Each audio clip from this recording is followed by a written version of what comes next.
Perkenalkan, nama saya Juwita Sirait dengan akhir NIM 037. Di sini saya akan menjelaskan materi tentang sistem pengendalian manajemen sektor publik. Baiklah, saya akan menjelaskan pengertian sistem pengendalian manajemen sektor publik. Sistem pengendalian manajemen di sektor publik merupakan sebuah sistem yang bertujuan untuk menentukan strategi yang diterapkan dan upaya mencapai tujuan organisasi melalui fungsi-fungsi tertentu. Fokus utama dari sistem pengendalian manajemen di sektor publik adalah bagaimana melaksanakan strategi organisasi secara efektif dan efisien, serta menjadi fungsi kritis bagi keberlangsungan pelayanan organisasi. Proses sistem pengendalian manajemen di sektor publik meliputi penetapan tujuan, pengendalian formal dan informal, serta pengendalian strategi yang berkaitan dengan lingkungan dinamis. Pengendalian manajemen juga melibatkan aspek perilaku seperti motivasi, arahan dari atasan, dan keterbatasan pribadi yang dapat mempengaruhi kinerja organisasi. Adapun tipe sistem pengendalian manajemen sektor publik ada 3, yaitu yang pertama pengendalian preventif. Pada tahap ini, pengendalian manajemen terkait dengan perumusan strategi dan perencanaan strategi yang dijabarkan dalam bentuk program-program. Yang kedua, pengendalian operasional. Pada tahap ini, pengendalian manajemen terkait dengan pengawasan pelaksanaan program yang telah ditetapkan melalui alat berupa anggaran. Yang ketiga, pengendalian kinerja. Pada tahap ini, pengendalian manajemen berupa analisis evaluasi kinerja berdasarkan tolak ukur kinerja yang telah ditetapkan. Adapun manfaat sistem pengendalian manajemen sektor publik ada 3, yaitu yang pertama sebagai sarana untuk memfasilitasi terciptanya anggaran yang efektif, 2 sebagai sarana untuk memfokuskan manajer dalam pelaksanaan strategi yang telah ditetapkan, 3 sebagai sarana untuk memfasilitasi dilakukannya alokasi sumber daya yang optimal, efektif, dan efisien. Struktur sistem pengendalian manajemen sektor publik. Struktur organisasi termanifestasi dalam bentuk struktur pusat pertanggungjawaban. Tujuan dibuat pusat pertanggungjawaban tersebut adalah 1. Sebagai basis perencanaan, pengendalian, dan penilaian kinerja manajer dan organisasi yang dipimpinnya. Yang kedua, untuk memudahkan mencapai tujuan organisasi. Yang ketiga, memfasilitasi terbentuknya goal konferensi, mengendalikan tugas dan wewenang ke unit-unit yang memiliki kompetensi sehingga mengurangi beban tugas manajemen pusat. Yang ketiga, mendorong kreativitas dan daya inovasi Baiklah, perkenalkan, nama saya Juwita Sirait dengan akhir NIM 037. Di sini saya akan memaparkan materi tentang sistem pengendalian manajemen sektor publik.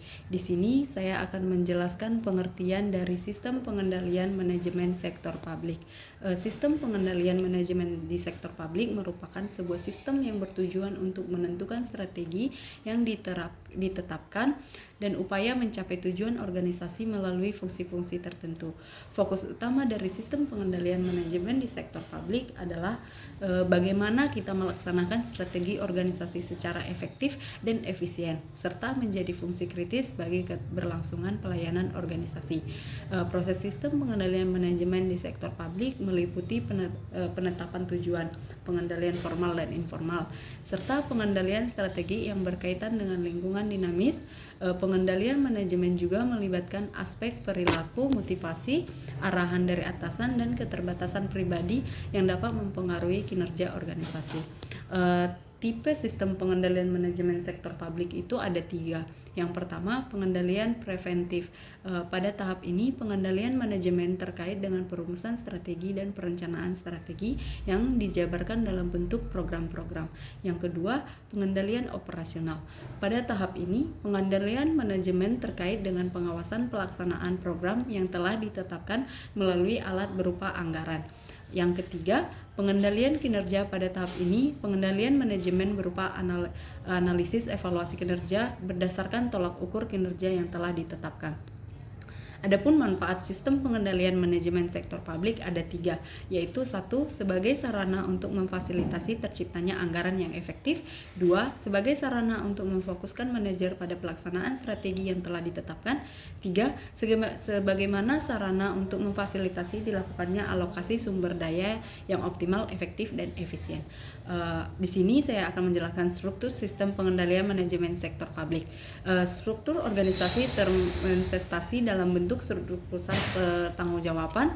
Tujuan dibuat pusat pertanggungjawaban tersebut yang pertama sebagai basis perencanaan, pengendalian, dan penilaian kinerja manajer dan unit organisasi yang dipimpinnya. Yang kedua, untuk memudahkan pencapaian tujuan organisasi. Yang ketiga, memfasilitasi terbentuknya goal congruence. Yang keempat, mendelegasikan tugas dan wewenang ke unit-unit yang memiliki kompetensi sehingga mengurangi beban tugas manajer pusat. Yang kelima, mendorong kreativitas dan daya inovasi bawahan. Yang keenam, sebagai alat untuk melaksanakan strategi organisasi secara efektif dan efisien sebagai alat pengendalian anggaran. Adapun pusat-pusat pertanggungjawaban, yang pertama pusat biaya. Pusat biaya adalah pusat pertanggungjawaban yang prestasi manajernya dinilai berdasarkan biaya yang telah dikeluarkan. Yang kedua, pusat pendapatan. Pusat pendapatan adalah pusat pertanggungjawaban yang presentasinya dinilai berdasarkan pendapatan. Yang ketiga, pusat tahapan. Pusat laba adalah pusat pertanggungjawaban yang menandingkan input expense dengan output revenue dalam satuan monet. Pusat investasi.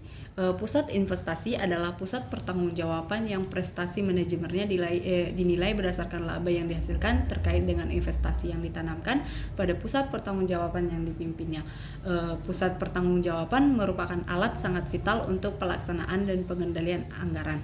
Selain itu, pusat pertanggungjawaban merupakan basis pengukuran kinerja, yaitu perbandingan antara apa yang telah dicapai oleh unit organisasi dengan anggaran yang telah ditetapkan. Adapun proses pengendalian manajemen sektor publik, proses pengendalian manajemen pada organisasi sektor publik dapat dilakukan dengan menggunakan saluran formal maupun informal. Saluran komunikasi formal terdiri dari aktivitas formal dalam organisasi yang meliputi 1. Perumusan strategi atau strategi formulation, 2. Perencanaan strategi atau strategi planning, 3. Manfaat perencanaan strategi. Adapun perencanaan strategi bagi operasi sebagai sarana untuk memfasilitasi terciptanya anggaran yang efektif. Yang pertama, sebagai sarana untuk memfokuskan manajer pada pelaksanaan strategi yang telah ditetapkan. Yang kedua, sebagai sarana untuk memfasilitasi dilakukannya alokasi sumber daya yang optimal atau efektif dan efisien. Yang ketiga, sebagaimana rangka untuk pelaksanaan tindakan jangka pendek. Yang keempat, sebagai sarana bagi manajemen untuk dapat memahami strategi organisasi secara lebih jelas. Yang terakhir, sebagai alat untuk memperkecil rentang alternatif strategi. Penganggaran dalam proses pengendalian manajemen sektor publik merupakan tahap yang dominan. Proses penganggaran pada organisasi sektor publik memiliki karakteristik yang agak berbeda dengan penganggaran pada sektor swasta. Baiklah, inilah materi yang dapat saya paparkan.